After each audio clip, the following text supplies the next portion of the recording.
What's up, guys? This is another discussion video, so if you do not want to listen to me talk for 5 or 10 minutes, go ahead and skip to the next ones, because I'm obviously uploading my training still and doing all that stuff. If you're here for the discussions and just for a little bit of my perspective on what I'm going to be talking about here, then stick around, because this video is actually a callback to the story I put up last week that had a lot of success and seemed to resonate with a lot of people, and that was the one pertaining to self-care does not mean giving up all of your self-discipline.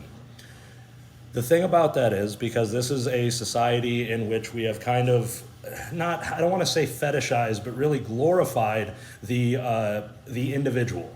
And we really make it a point to show value to individual people, your individual feelings, your individual emotions, your reactions to situations, you and your own individual thoughts and feelings are very, very important, and they very, very much are, just as mine are.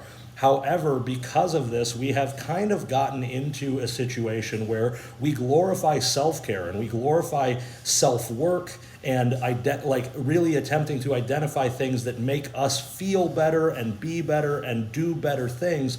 But the problem with self-care in general, in the context of sports performance, fitness, lifestyle, whatever, is that it becomes a very, very easy bridge for a lot of people to cross in this particular time in history, where we cross into the territory of delayed satisfaction or delayed gratification versus instant gratification.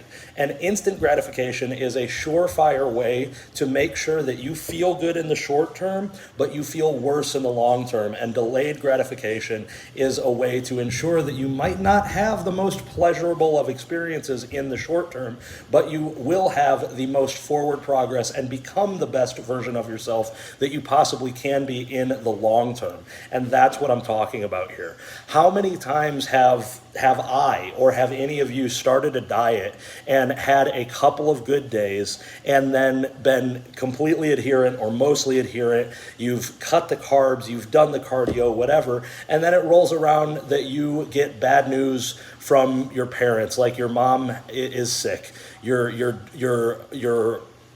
childhood dog got sick or something and has to have surgery. You're super upset. You get into an argument with your girlfriend, whatever.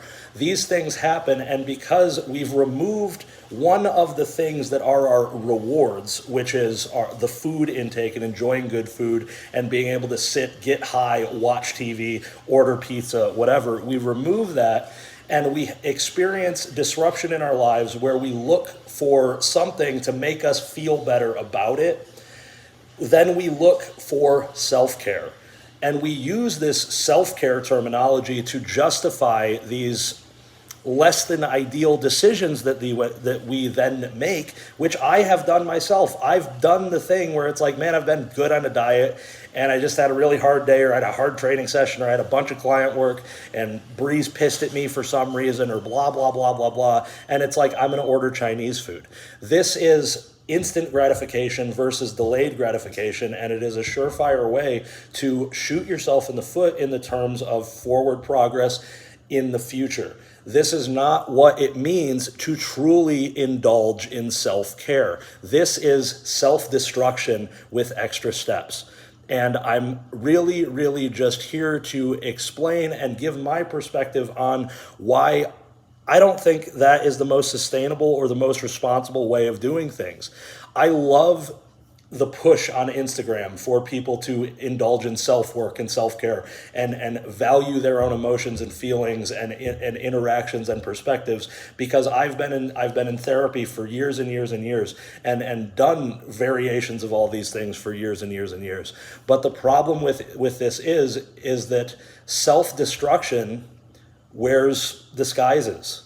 And it's very, very easy for that self-destruction and that self-damaging acts, those self-damaging acts, to be hidden or disguised as self-care. So when you are partaking in self-care, understand that sometimes the best self-care that you can do is adhering to the self-discipline that you have fostered in yourself and developed through the training, the lifestyles, the habits you have built. Because without those habits and without those variations of self-care that are habitual actions that you know make you feel good in the long term, set you up for success in the long term, those are the ways to truly partake in self-care. And it makes the times where you do go off plan and you order food or have a dopamine flux meal, which basically means just have a super shitty, exciting like takeout meal or a steak with ice cream and blah, blah, blah. When you do that and you actually fulfill that reward and that get to that how it should make you feel and make it worth something and actually mean something, that is how you make the indulgent version of self-care all the more effective. And you keep that indulgence away from the self-destruction that so many people find ourselves in. We tend to reward disproportionately to the amount that we are actually sacrificing or adhering to. It's the same principle as like, oh, I did my laundry, or I crossed one task off my to-do list. I'm going to sit down for an hour, get high, and watch TikToks. It's a thing that we all struggle with because we have these smartphones in our hands. They make everything readily available to us, but it is an action that we have to partake in every day to understand that there is a difference between self-care, self-discipline, self-destruction, and self-indulgence. And working with all of these things and understanding that the truest form of self-care is maintaining the self-discipline through your actions and habits and through the things that you do, so that when you do allow versions of self-indulgence or self-care or pulling back the stress or mitigating stress, it actually has the effects that you want, and it doesn't just reward you for a half-in effort for an all-out reward.